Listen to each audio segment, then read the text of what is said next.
안녕하세요. 다사다난한 인생의 길을 걸어온 60대 여자입니다. 흔히 고통과 고난은 사람을 더 강하게 만든다고 합니다. 고난은 참된 사람이 되어가는 과정이고 가시에 찔리지 않고서는 장미꽃을 모을 수 없다는 말이 있는 것처럼 말이죠. 하지만 저는 한때 이런 말들을 참 싫어했습니다. 이 복잡하고 먹고 살기 바쁜 인생에서 굳이 고통까지 받아가면서 인간으로서 성장을 해야 하나 살기 힘든 사람에게 세상 사치스러운 소리라고 생각을 했어요. 이제 길고 고난이 많았던 인생의 여정을 반절 이상 걸어오고 가만히 뒤를 돌아보니 그저 허투루 들을 틀린 말은 아니라는 걸 알게 되더라고요. 일단 제 인생에 있어서 가장 큰 고난은 제 남편을 만난 거였네요. 물론 처음 만남부터 잘못된 건 아니었습니다. 제가 첫째 아들을 낳고 얼마 안 지나서 남편이 실업자가 됐고 남편은 점점 잘못된 선택을 하기 시작했어요. 처음에는 친한 친구들에게 별의별 이유를 대가면서 돈을 빌리기 시작했고 나중에는 고의로 사고를 내는 공갈까지 하게 되고 담보대출 사기까지 하게 돼서 제가 셋째를 가졌을 때쯤 징역을 살게 됐죠. 남편이 감옥에 간 후로도 거의 2년 가까이는 남편에게 사기를 당한 사람들이 집까지 쫓아와서 남은 저희 가족들을 아주 괴롭게 했어요. 근데 죄인의 가족이 무슨 할 말이 있습니까? 물론 저나 애들은 남편의 사기 행적에 대해 아는 것도 잘못도 없었지만 피해자들 앞에서 억울함을 표명할 염치가 없었죠. 결과적으로 남편은 감옥에서 죗값을 치르다가 하늘이 그것으로는 부족하다고 생각을 했는지 병환이 생겨 세상을 떠나게 됐네요. 참, 한때 사랑했고 내 아들들의 애비인 사람이 지하 밑바닥까지 찍고 범죄자가 됐다는 걸 받아들이는 과정은 정말이지 쉽지 않았어요. 물론 그 인간 때문에 금전적인 피해를 입은 피해자가 수십 명이었지만 금전적인 피해가 아닌 피해를 입은 저와 제 아들들의 인생은 끔찍하기가 이루 말할 수가 없었습니다. 특히나 첫째 아들이 많이 힘들어했죠. 남편 그 인간이 돈 가지고 문제를 일으켰던 게 첫째가 초등학교 때부터였는데 애 학교 친구들 부모들한테도 돈을 빌리고 사기를 쳤으니 저희 아들은 학교에서 대대적인 따돌림을 당하고 사기꾼 아들이라고 놀림을 받았어요. 그 따돌림과 괴롭힘이 중학교 때까지 이어졌습니다.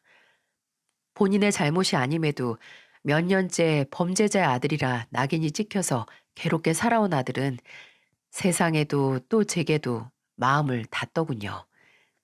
저는 어떻게든 아들에게 도움이 되고 이 고난을 함께 이겨내서 살아가고 싶었지만 엄마로서 제 역할이 충분치 않았나 봅니다.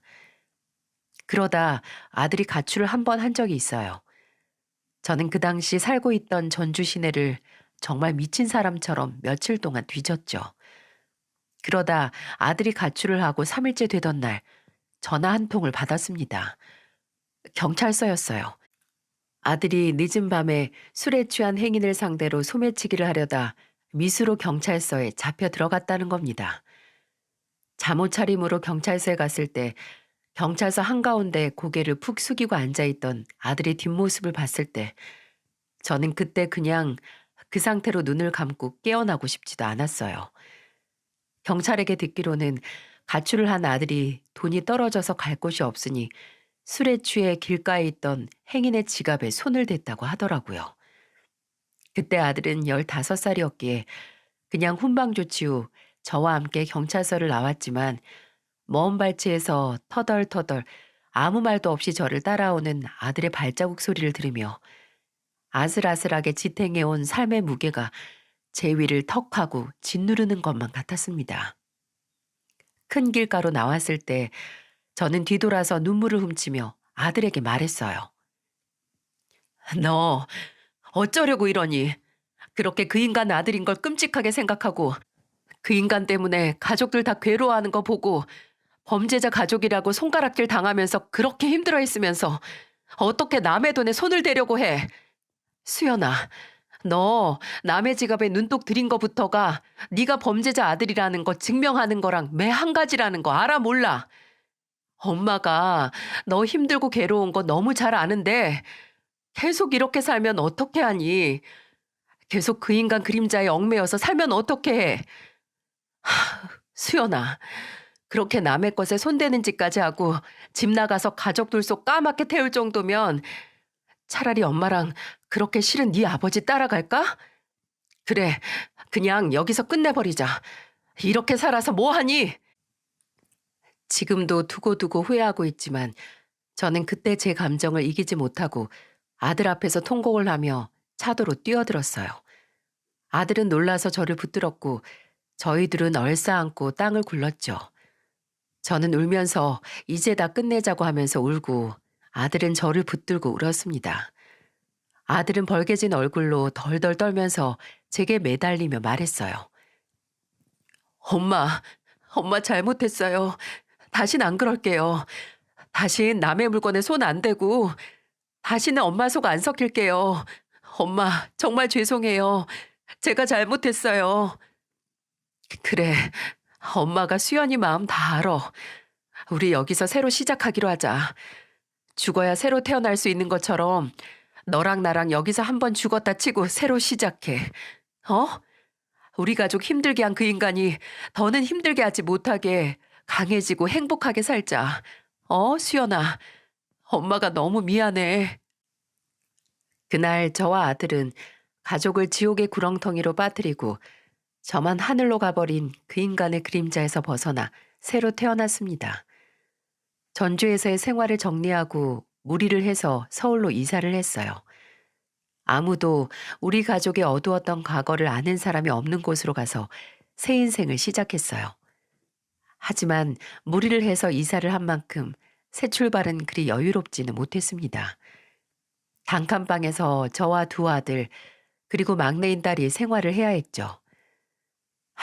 지금 생각해보면 어떻게 그리 살았을까 감탄과 탄식이 나올 만큼 바쁘게 살았네요. 어떻게든 그 단칸방에서 애들과 함께 벗어나고자 하루에 3-4시간씩만 자고 일을 했어요.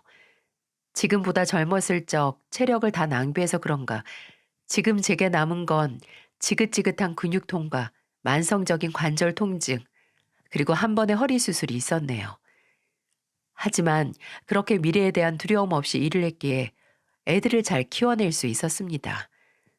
첫째 아들은 중학교 3학년 때부터 본격적으로 공부를 시작해서 명문대를 나와 지금은 경기도에 있는 제약회사에 다니고 있고 원체 공부머리가 좋았던 둘째는 노무사로 일을 하고 있죠. 막내딸은 어려서부터 그림 그리는 것에 재주도 있고 좋아하기도 했어요.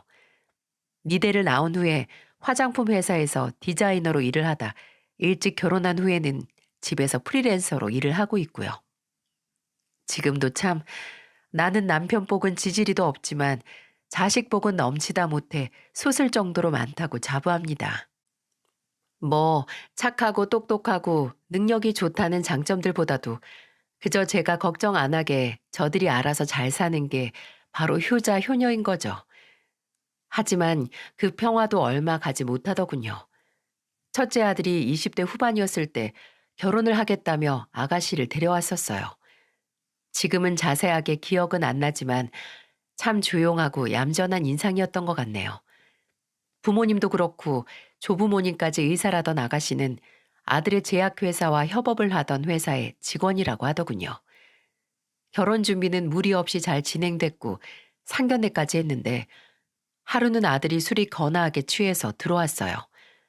원래 술을 싫어하기도 하고 못 마시기도 하는 아들이 몸을 못 가눌 정도로 취해서 들어온 걸 보고 너무 놀랐죠. 그리고 아들은 신발도 못 벗고 현관문 앞에 드러누워 제 앞에서 서럽게 울기 시작했습니다. 엄마, 세정이가 파혼하재요. 내가 너무 보잘것없고 내놓을 것도 없는 집안 출신이라서 부모님께서 반대한다고 나랑 결혼 못 하겠대요. 그렇습니다. 아들이 파혼 통보를 받고 만 거죠. 이렇게 상견례도 끝난 시점에서 파혼이라니 참 당혹스럽고 참담하기만 했죠. 아들이 그 아가씨를 얼마나 좋아했는지 알기에 제 앞에서 어깨를 들썩거리며 우는 아들을 보고 그저 가만히 안아줄 수밖에 없었습니다. 수준 안 맞는 상대랑 결혼하면 문제가 많다고 했대요. 내가 진짜 이 정도로 살려고 얼마나 노력을 했는데, 얼마나 힘들게 살았는데. 맞아, 수연아. 너 누구보다 열심히 성실하게 살아온 거 이 엄마가 너무 잘 알아. 네 아버지 영향 안 받으려고 남들보다 수천 배로 노력했지. 수연아, 엄마는 그런 네가 그 집안이랑 가족이 안 돼서 오히려 다행스럽다. 그저 출신 집안 문제로 결혼 반대하는 그런 인간들이랑 엮여봤자 좋을 게 뭐가 있겠니. 그 인간들이 네 본질을 봤으면, 내 아들 사람 됨됨이를 파악했으면 절대로 결혼 반대하는 소리 못하지. 다행이다. 차라리 잘 됐어. 내 아들 진가를 모르는 그런 인간들한테는 나도 내 아들 못 주지. 수연이 네가 아까워. 수연아, 엄마한테는 수연이 네가 제일이야. 엄마는 누구를 데려와도 네 상대로는 부족해. 그러니까 눈물 흘릴 가치도 없는 인간들 때문에 힘들고 괴로워하지 마. 어? 그렇게 위로를 했지만 아들은 거의 1년 정도를 파혼의 상처로 힘들어했어요. 거의 일밖에 모르고 살았던 것 같네요. 뭐 시간이 약이라고 다행히 그 후에는 천천히 상처가 아물고 안 하던 외출도 자주 하면서 본인 스스로를 다잡는 것 같더라고요. 그래도 여전히 누굴 만날 준비가 안 됐던 건지 연애를 하진 않았어요. 제가 슬쩍 맞선 얘기를 꺼내면 조용히 고개를 저을 뿐이었죠. 하지만 그렇게 그리워한 봄도 때가 되면 다시 돌아오는 법이잖아요. 아들에게도 다시 제 짝이 나타나더군요. 파혼을 하고 3년 정도 흘렀을 때 결혼을 할 여자가 있다고 제게 말했습니다. 친구들 모임에 나갔다 만난 아가씨라고, 아들보다는 1살 어리고 꽤 중견기업에 다닌다고 하더라고요. 저는 아들이 잃었던 웃음과 희망을 다시 찾은 것만 같아서 너무 기뻤습니다. 그때는 몰랐었죠. 봄이 돌아온 줄만 알았는데 그게 봄이 아니라 그저 이상기후 때문에 지금 공기가 따뜻하다고 착각을 했던 건지 말이죠. 그 당시 며느리의 첫인상은 글쎄요, 나쁘다면 나쁘다고 말할 수 있을 것 같네요. 원래 외적인 걸로 사람을 판단하면 안 되지만 제가 고리타분한 인간이라서 그런지 왜 그리 며느리가 처음 인사를 하러 왔을 때 했던 화장이나 신고 온 아찔하게 높은 하이힐이 거슬렸을까요? 며느리가 신은 거의 10cm는 좋게 넘어 보이는 얕은 하이힐의 또각거리는 소리가 제 집 현관문에 들렸을 때 말이죠. 저는 그렇게 생각합니다. 사람이 본인이 원하는 대로 취향껏 본인을 꾸미는 게 맞지만 그래도 우리 알맞은 자리에 갖춰야 하는 기본적인 예의가 있지 않습니까?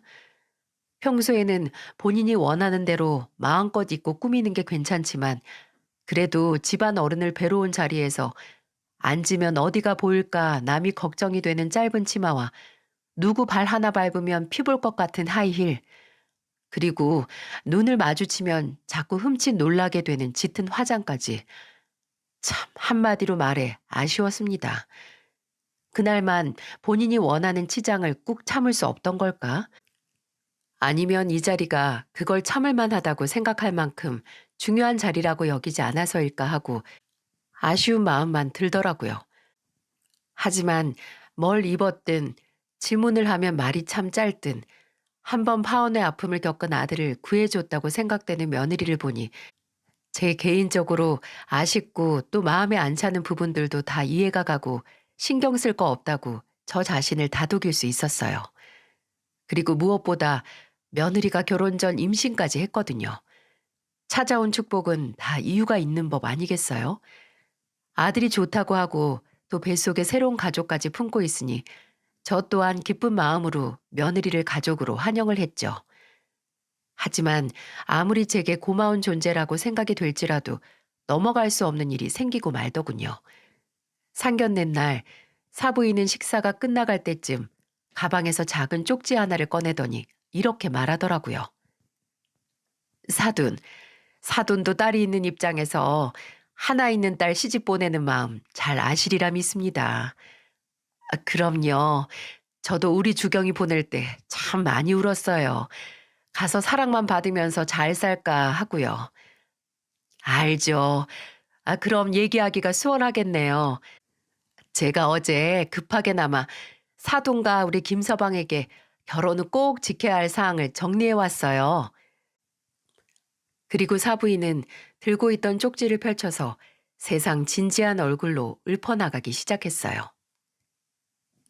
첫째, 절대로 무슨 일이 있어도 우리 민영이 시집살이 시키지 말 것.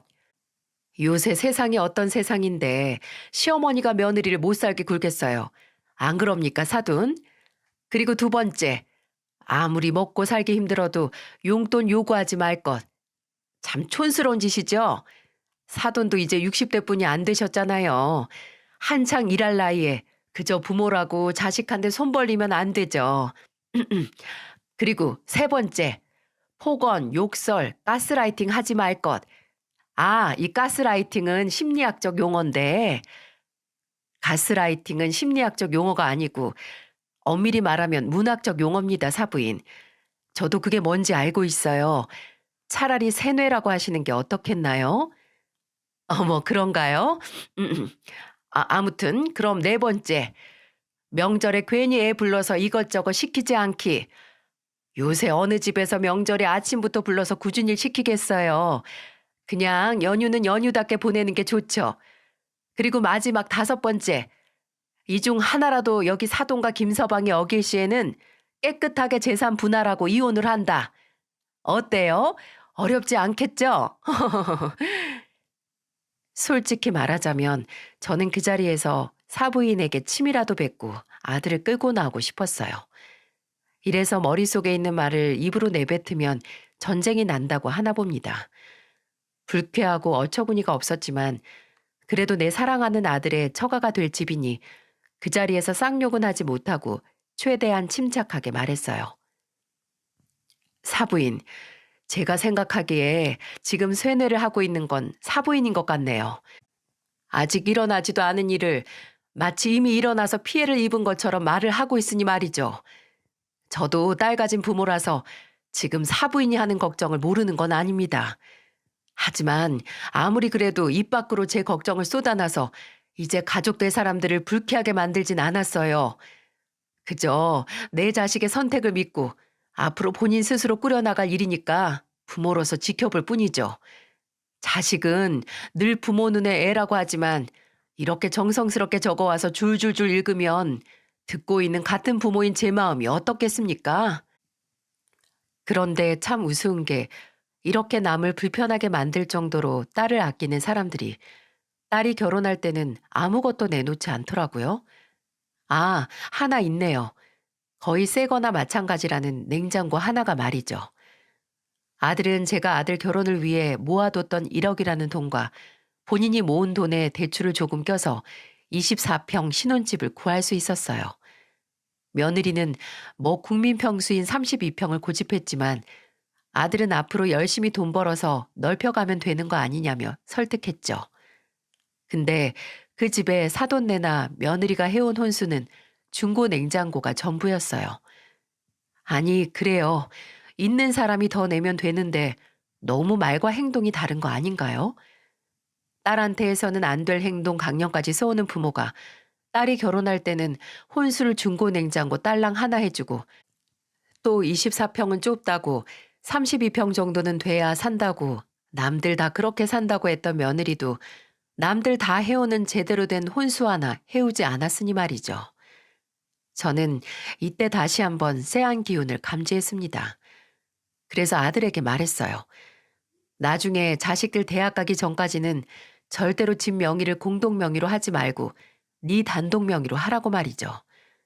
물론 부부가 됐으면 무조건적인 믿음도 필요하지만 또 의심을 해볼 만한 모습을 보고도 미연에 방지할 수 있는 보호 조치를 취하지 않을 수는 없으니까요.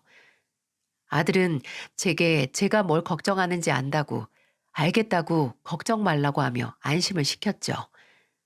그리고 또 지 아내 될 사람이라고 이런 말도 넌지시 덧붙이더군요. 사실 사돈어른이 며느리의 친아버지가 아니라서 사부인이 경제권을 가진 사돈어른 눈치를 보고 며느리의 결혼에 지원을 해주지 못했다고 말입니다. 이 말을 들으니 한편으로 며느리가 안쓰럽더라고요. 결혼 전 우려했던 것과 다르게 결혼하고 1년 정도는 별탈 없이 잘 살았습니다. 문제는 아들네가 첫째를 낳고 그 후 연년생으로 둘째를 낳고 나서 발생을 했죠. 며느리는 원체 굉장히 외향적이고 밖에 나다니는 걸 좋아했어요. 첫째 임신했을 때도 막달에 그 무거운 몸을 이끌고 조금이라도 더 산책을 하고 사람을 만나고 다녔던 애입니다. 그런 애가 둘째까지 낳고 실질적으로 거의 2년 동안 밖에서보다 안에서 지내는 시간이 많으니 좀이 쑤실 수밖에요. 둘째 손주를 낳고 또다시 육아휴직을 하게 된 며느리는 끝내 산후 우울증이 와서 약까지 먹으면서 버티게 됐어요. 가서 도와주고 싶었지만 또 행여 시어머니가 가서 있으면 더 신경 쓰여서 스트레스 받을까봐 간간히 아들에게 며느리 상태가 어떤가 이야기를 듣고 평소에 며느리가 좋아하는 꼬막 무침이나 양념게장, 창난젓 등을 챙겨서 아들네로 보냈죠. 근데 아무래도 그냥 멀리서 응원을 하기만 해서는 안 될 것 같더라고요. 하루는 아들에게 전화를 했는데 지나가는 소리로 아무래도 며느리가 약을 먹으면 몸이 무거워지고 잠이 많아진다고 그 덕분에 아들은 수면 시간이 더 줄었다는 소리를 하더라고요. 그래서 저는 그 주 주말에 아들네를 찾아갔습니다. 가서 뭐든 아들과 며느리에게 도움을 주고 싶었어요. 그리고 그렇게 가게 된 아들네 집. 저는 처음에 집에 들어설 때, 제가 남의 집을 잘못 찾아온 줄 알았네요.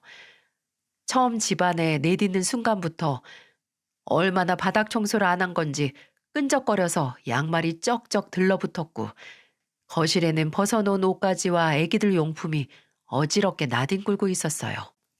그리고 주방에서 아들이 막 품에는 둘째 손주를 안고 한쪽 손으로는 분유를 탄 젖병을 들고 나오는데 아들이 언제 저렇게 퀭하고 살이 빠졌나 싶더라고요. 그때 안에서는 첫째 손주가 우는 소리가 들리기 시작했죠. 근데 첫째가 우는 소리에도 어딜 봐도 며느리가 보이지 않는 거예요. 저는 둘째 손주에게 막 젖병을 물린 아들에게 물었습니다. 아니, 민영이는 어디 있니? 외출했어? 아니요, 방에 있어요. 자요, 지금. 어머, 지금이 몇 시인데 아직도 약 때문에 그러니? 뭐 부작용 덜한 약으로 바꾼다더니. 약이 아니라 지금 술을 좀 했어요. 그래서 그래요. 그때가 몇 시인지 짐작이 가시나요? 오전 11시가 약간 넘은 시간이었어요. 낮술이 아니라 거의 꼭두새벽 술을 먹고 지금 잠에 들어 있다니. 심지어 애 하나는 울고 있고 집안은 엉망인데 말입니다. 저는 아들의 말이 끝나자마자 당장 안방으로 들어갔어요. 아무리 우울증이라고 해도 아닌 건 아닌 거니까요. 근데 그냥 술을 좀 한 게 아니라 바닥에 퍼질러 자고 있는 며느리 옆에는 소주병 3개가 굴러다니고 있었죠. 저는 며느리를 흔들어 깨웠습니다. 뭐야. 흔들지 마. 메스꺼려. 그래, 술을 그렇게 퍼마셨으니 당연히 속이 뒤집어지겠지. 근데 네가 나만큼 속이 뒤집어질까? 당장 안 일어나? 가까스로 일어난 며느리는 저를 알아보자마자 사색이 돼서 입을 다물더군요. 저는 말했습니다. 너 힘들고 답답한 거 아는데 아무리 그래도 이건 아니지 않니? 너 애 엄마야, 애 엄마. 아무리 힘들어도 네 새끼 네가 챙겨야지. 남편한테만 애 둘을 맡기면 되겠어? 술 먹고 이게 뭐 하는 짓이야? 아무리 애들이 어려서 기억을 못한다 하더라도 부모인 네가 먼저 부끄러워할 줄 알아야지. 어머님이 뭘 하신다고 그러세요? 저도 너무 힘들어서 그런다고요. 매일 애들이랑 씨름하면서 밖에 나가지도 못하고 애들은 울고 할 일은 산더미고 저도 답답하고 괴롭다고요. 확 사라지고 싶을 정도로 힘들어요. 예, 나 자식이 셋이다, 셋. 세상 사람들 다 이해 못해도 나는 이해하지. 그래, 엄마가 돼서 아직 잘 기지도 못하는 애 둘 보는 거 결코 쉬운 일 아니다. 거기다가 애 아빠 출근하면 너 혼자 남아서 봐야 하고 심지어 밀린 집안일까지 있으니 답답하고 짜증나고 힘들 거야. 내가 너무 잘 알지. 근데 그렇게 살겠다고 선택한 건 너야. 누가 강요했니? 수연이가 너 속여서 이렇게 살고 있는 거야? 아니잖아. 내가 너 막 임신했을 때 그래도 연년생이면 너무 힘들지 않을까 했을 때 너 괜찮다고 애들이 나이 차이 많이 안 나면 친구 같으니까 좋을 거라고 했잖아. 사람이 물론 본인이 내린 선택을 다 후회 없이 받아들여야 하는 건 아니지만 아무리 그래도 어떻게 애들 내버려 두고 오전부터 술을 먹고 자. 그것도 약까지 먹는 애가. 제가 이럴 줄 알고 애 낳았어요? 저도 이럴 줄 몰랐어요. 이렇게 답답하고 내 생활 하나 없이 살 줄 모르고 낳았다고요. 야, 송민영, 너 목소리 안 낮춰? 점점 높아지는 언성에 아들이 들어오더군요. 아들은 무서운 얼굴로 며느리에게 말했습니다. 너 당장 엄마한테 사과해. 왜 도와주러 오신 엄마한테 화풀인데? 장모님도 알아서 하라고 손 놓고 계신데도 우리 엄마는 너 도와주러 오시고 심지어 매번 반찬까지 만들어서 너 먹으라고 보내주시잖아. 근데 그런 분이 아침부터 술 먹다가 뻗은 며느리한테 이 정도 소리도 못해? 너 말해봐. 지금 네가 잘한 게 하나라도 있는지. 지금 엄마한테 사과 안 하면 나 정말 더는 너 안 봐? 아들의 경고에 며느리는 끝내 제게 잘못했다고, 본인이 너무 힘들고 요새 스트레스가 쌓여서 제정신이 아니었다고 울면서 용서를 빌더라고요. 그 모습을 한참 보다가 며느리에게 대체 뭐가 문제인지, 뭐가 해결돼야 앞으로 이런 추태를 보이지 않고 애들도 잘 볼 건지 물었습니다. 그랬더니 며느리는 아주 기다렸다는 듯 즉시 답을 내놓더라고요. 어머님, 애들 좀 봐주세요. 저 그냥 육아휴직 없이 회사 복귀하고 싶어요. 이대로 가다간 정말 제 집에서 숨 막혀 죽을 것 같다고요. 남편 말대로 저희 엄마는 저한테 알아서 하라고 하셨어요. 엄마도 힘드셔서 애 볼 기운 없다고. 하루 종일 봐달라는 건 절대 아니에요. 저나 남편이나 퇴근하고 집에 오면 애들 보고 어머님은 쉬시면 돼요. 어머님만 도와주시면 저 정말 다시 예전에 제 모습으로 돌아오고 더 열심히 살 테니까 제발 저 한 번만 살려주세요. 네? 간절한 도움 요청을 듣다 옆에 있던 아들을 보니 아들도 내심 제가 저 부탁을 들어주길 바라는 눈치였습니다. 본인도 일하고 우울증 걸린 며느리 목까지 애 둘을 보는 게 힘들었겠죠. 저는 그럼 둘째가 어린이집 갈 나이가 될 때까지만 돕겠다고 말을 했어요. 그저 제 아들과 며느리의 자식이 아니라 제 손주이니 어쩌겠습니까? 힘들긴 할 테지만 제 손주가 몸이 3개라도 모자란 아빠와 밖으로 나가고 싶어서 우울증 걸린 엄마 사이에서 고통받는 꼴은 저도 두고 볼 수 없으니 말이죠. 근데 제가 막 허락의 말을 하자 아들이 이러더군요. 엄마, 그럼 저희가 매달 엄마한테 수고 비용으로 150씩 드릴게요. 애 보는 게 얼마나 힘들고 그걸 또 저희 없는 시간에 혼자서 둘이나 봐야 하니까 이 정도는 솔직히 안 받는 거나 다름없죠. 아니, 당신 미쳤어? 150이면 내 월급의 절반이야. 어떻게 그걸 매달 어머님께 드려? 그럼 네가 애들 볼래? 그렇게 회사 나가고 싶다며. 그럼 그에 상응하는 대가를 치러야지. 요새 애 보면 인당 달에 200씩 받는데 넌 우리 엄마 꽁으로 쓰려고 했어? 아니, 그게 아니고 나는 엄마는 그냥 일하시는 만큼, 아니 정말 죄송한데 일하시는 것보다 더 적게 보답의 의미로 받아가시는 거예요. 행여 못 받겠다고 하지 마세요. 저 이거라도 엄마 안 드리면 정말 제 마음이 너무 불편할 것 같아서 그래요. 끝내 돈을 받기로 하긴 했지만 저는 150은 도무지 그걸 다 받을 수가 없어서 매달 50만 원의 수고비를 받기로 했습니다.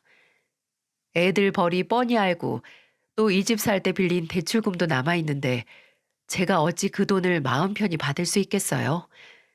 그냥 조금이라도 돈 받으면서 우리 손주들과 시간을 보낸다고 생각을 했죠. 그래서 저는 달에 50만 원씩 받으면서 손주 2명을 봐주기로 했습니다. 드디어 제 황혼 육아가 시작이 된 거죠. 하지만 저는 분명 애 2명을 봐주기로 한 건데 왜 자꾸 제가 봐야 하는 애들이 3명인 것 같은 기분이 들까요? 며느리는 참 아무리 생각해도 기본적으로 어린 시절 제대로 된 교육은 못 받고 그저 금이야 오기야 키운 외동딸 마냥 정말 할 줄 아는 게 없었습니다. 어째 손주들보다도 며느리 뒤치다꺼리 하는 게 더 힘들었네요. 일단 참 입맛이 꼴값이었어요. 아들은 직장이 경기도인지라 출근이 며느리보다 빨랐어요. 아침 먹을 시간도 없어서 그냥 삶은 계란이나 토스트, 김밥 같은 걸 들려 보냈었죠. 근데 며느리는 더 여유 있는 출근 시간에 밥까지 먹으면서 아주 밉살스러운 말들만 골라 뱉더군요. 밥을 한 입 퍼먹더니 왜 이렇게 밥이 질어요? 나 밥 질면 안 먹는데 라고 하더군요. 그리고는 숟가락을 턱 내려놓더니 옆에 있는 식빵 봉지에서 빵을 하나 꺼내서 입에 물고 홀랑 가버리더라고요. 아니, 본인이 먹고 남긴 밥은 누가 먹으라고요? 그리고 꼭 뭐는 짜고 뭐는 싱겁고 뭐는 조미료 맛이 너무 많이 나고 생선은 왜 이렇게 냄새가 나냐고 사사건건 트집이었어요. 아니 이거 누가 누구한테 시집살이를 하는 건가요?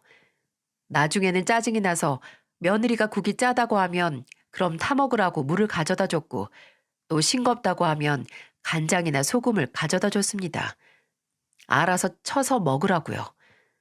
또 밥이 또 질다 되다라고 하면 며느리가 미리 사둔 즉석밥을 던져주면서 돌려라 2분이다 라고 했네요.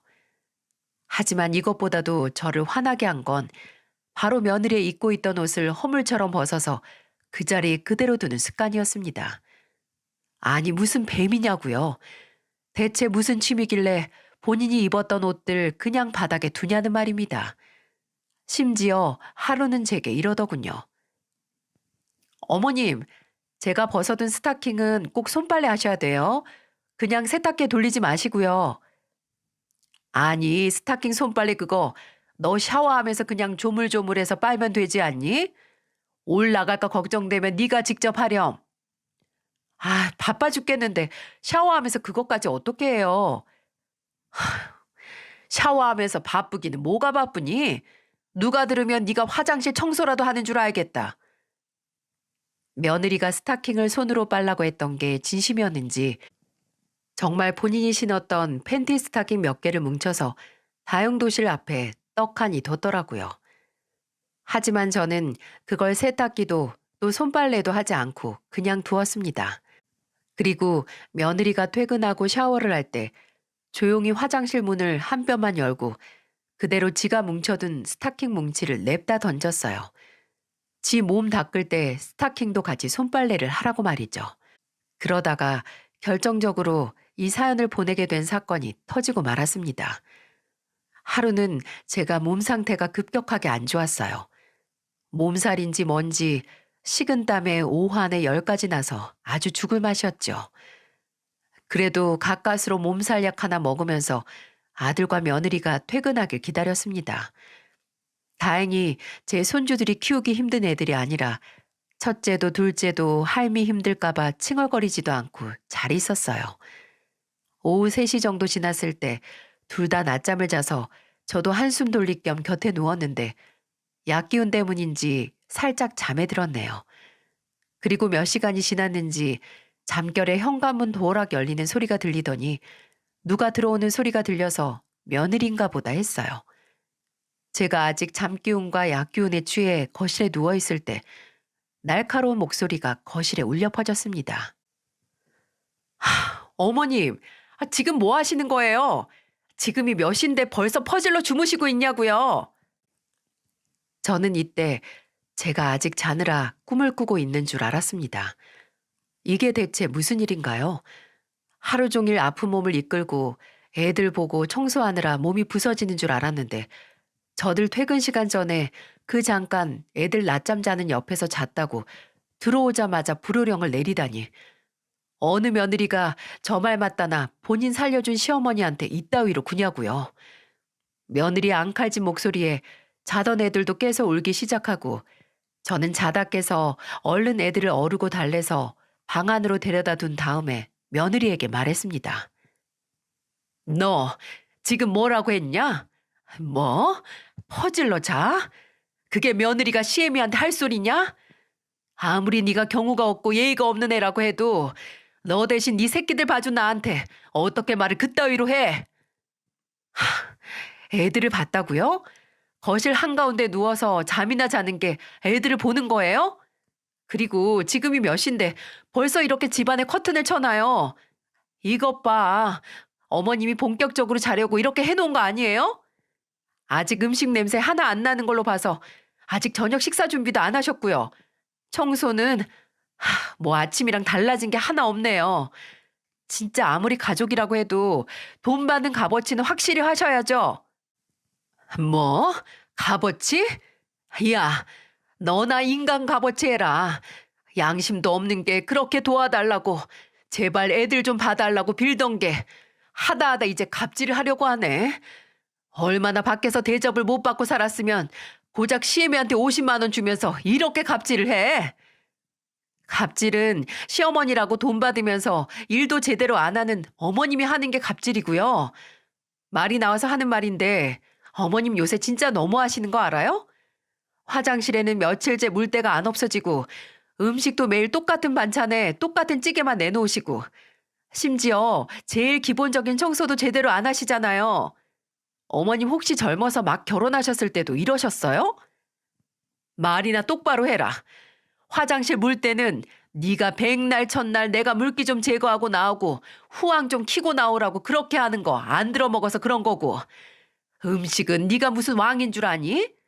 어떻게 매번 다른 국에 다른 반찬으로 모셔? 제발 처먹을 거면 개념이나 염치라는 걸 처먹어봐라 좀. 어머님이 이러시는데 제가 어떻게 어머님을 믿고 민서랑 희준이를 맡겨요. 혹시 제가 안 볼 때 애들도 못 살게 구는 건 아! 뭐야? 누구야? 저도 며느리도 서로 따지고 고함을 지르느라 정신이 없었나 봅니다. 집에 누가 들어오는지도 몰랐다니. 며느리가 되도 않는 억지를 부리면서 소리를 지르다가 갑자기 찢어지는 것 같은 비명을 지르게 된 건 다름 아닌 퇴근하고 집에 들어온 아들이 며느리의 머리채를 뒤에서 사정없이 잡아버려서였어요. 잡힌 며느리도 놀라고 바로 눈앞에서 며느리 머리가 360도 회전을 하게 된 광경을 보게 된 저도 놀랐죠. 단 하나 조금도 놀라지 않은 표정의 아들은 며느리의 머리채와 더불어서 어깨 쪽지 쪽 옷자락을 잡으면서 말했어요. 야, 우리 엄마가 네 식모야? 네 노예냐고? 거지처럼 도와달라고 할 땐 언제고 네가 뭐라도 되는 양 사람을 부려? 우리 엄마가 왜 이 집 청소를 해야 되는데? 도대체 왜 남의 호의나 배려를 당연한 것처럼 여기는 거야? 네가 뭐라고? 청소를 제대로 안 해?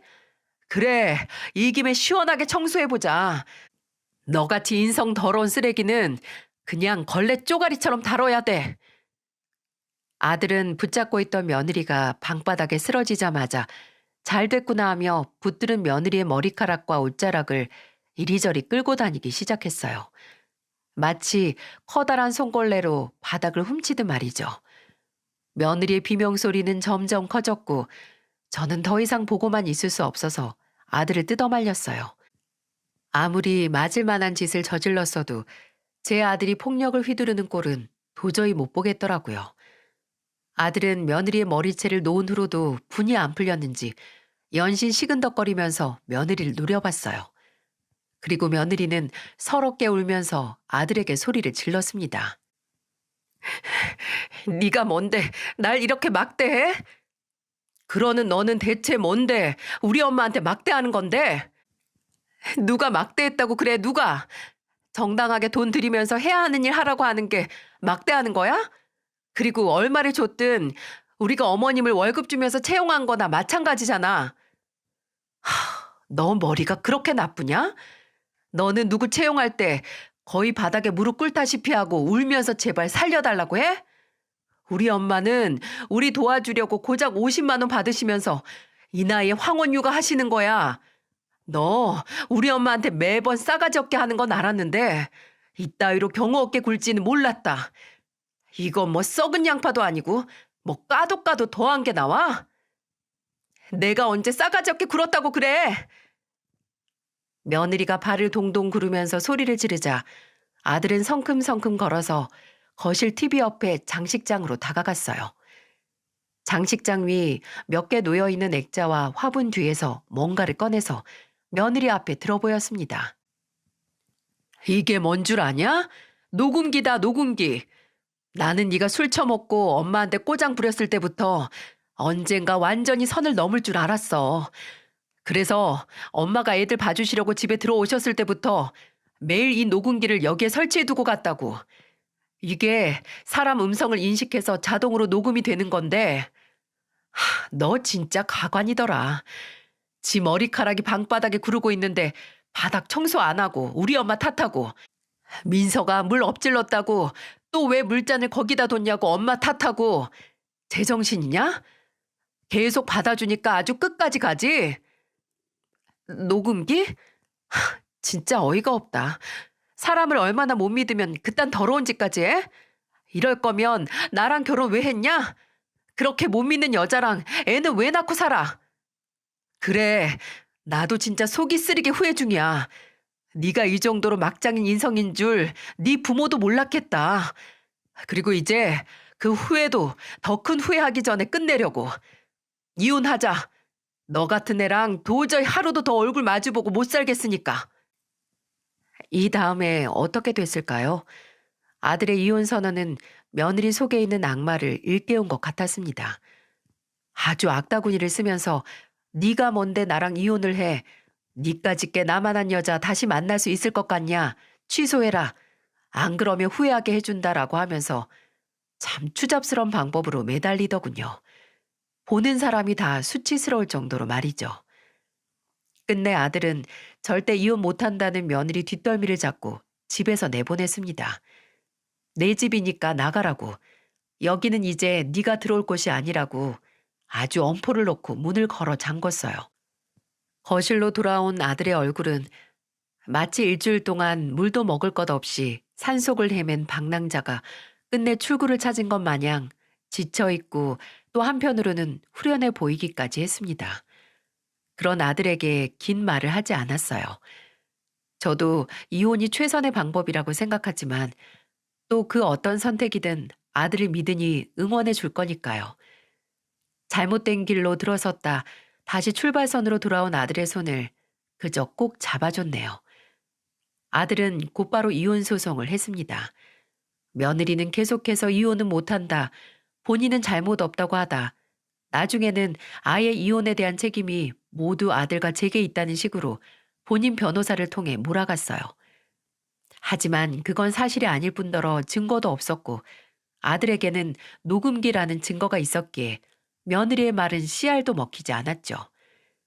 며느리가 그동안 우울증이다 뭐다 하면서 애들 육아에 전혀 신경을 안 쓴 점, 가족이자 시어머니인 저를 마치 노예처럼 부리며 함부로 대한 점을 토대로 책임을 다하지 않고 아들의 직계존속인 제게 부당한 대우를 했다는 점을 들어 며느리의 유책 사유로 이혼 소송을 할 수 있었습니다. 물론 아들은 손주들의 양육권을 받을 수 있었고 며느리가 끝까지 본인에게도 권리가 있다는 집도 며느리에게는 권리가 없다는 결과가 나올 수밖에 없었죠. 회사에 복직한 지 얼마 되지도 않은 며느리는 그 전에 출산 휴가와 육아 휴직이었을 때도 집안일이나 육아와 같은 본인의 책임과 의무를 다하지 않았으니까요. 2년이 조금 넘은 아들의 결혼 생활은 그렇게 끝이 났습니다. 아들은 재판 결과가 나오는 날 제게 말했어요. 어쩌면 예전에 파혼을 했던 상처를 얼른 잊고 지워버리고 싶어서 성급하게 결혼을 한 걸지도 모르겠다고. 그리고 그렇게 성급했던 벌을 받은 것 같다고 말이죠. 저는 그렇게 말하는 아들에게 말했습니다. 일어날 일은 어쨌든 일어난다고 하더라. 너무 자책하지 말자, 수연아. 이렇게 될 거란 걸 어떻게 알았겠니? 그냥 앞으로 남은 인생 이런 후회 안 하고 살 수 있도록 긍정적으로 생각하자. 만약 결혼을 안 했으면 우리 민서랑 희준이 어떻게 만났겠어. 도저히 지 엄마 뱃속에서 나온 것 같지 않게 예쁘고 착한 우리 손주들. 수연아, 기억나니? 그날 갓길에서 엄마가 너한테 죽은 셈 치고 다시 태어나자고 했던 거. 이번 일은 다시 태어날 일도 아니야. 이혼이 뭐 별거니? 그냥 아닌 갭이다 하고 뒤돌아서 남은 내 인생 잘 살면 되는 거야. 걱정하지 마, 수연아. 너한테는 애들도 있고 또 동생들도 있고 이 엄마도 있는데 더 이상 필요할 게 뭐가 있고 걱정할 게 뭐가 있겠니? 그 후로 저는 아예 아들과 같이 살고 있습니다. 아들은 싱글 대디라고 혹여 애들에게 마땅한 관심이나 사랑을 본인이 못 줄까봐 잠도 줄이고 또 일도 줄여가면서 애들에게 헌신을 하고 있어요. 출근 전까지 애들 얼굴 한 번이라도 더 보고 기저귀라도 갈아주고 가려고 하고 퇴근하면 아예 양쪽에 한 명씩 끼고 떨어지질 않습니다. 예전에는 좋은 사람을 만나 좋은 가정을 꾸리려고 노력했다면 지금은 그저 좋은 아빠, 좋은 아들이 되기에 집중하고 살고 있네요. 제 이야기가 여기서 끝이라고 생각하셨다면 큰 착각입니다. 그리고 제 며느리였던 그것의 밑도 끝도 없는 행패는 여기까지가 끝이 아니었네요. 아들과 이혼 후 3개월도 채 지나지 않아서 3살 아래 연하의 남자와 동거를 시작했더라고요. 이걸 어떻게 알게 됐냐고요? 본인이 먼저 알려왔습니다. 제 아들한테요. 심지어 그 남자와 약혼을 한다고 와서 축하하고 싶으면 하라고 아들을 초대까지 했더군요. 아휴, 아니 이게 말이나 되나요? 처음에는 이게 세대 차이인 줄 알았네요. 아, 젊은 애들은 이럴 수도 있나 하고요. 근데 그것이랑 동년배인 우리 막내딸도 미친 거 아니야? 여기가 무슨 헐리우드인 줄 알아? 가짜는 게 무슨 약혼식을 한다고 오라가라야? 라고 불을 뿜는 것처럼 욕을 하더군요. 와, 정말 처음부터 끝까지 그냥 정상이 아닌 인간이었습니다. 그리고 또 이게 끝이 아니었죠.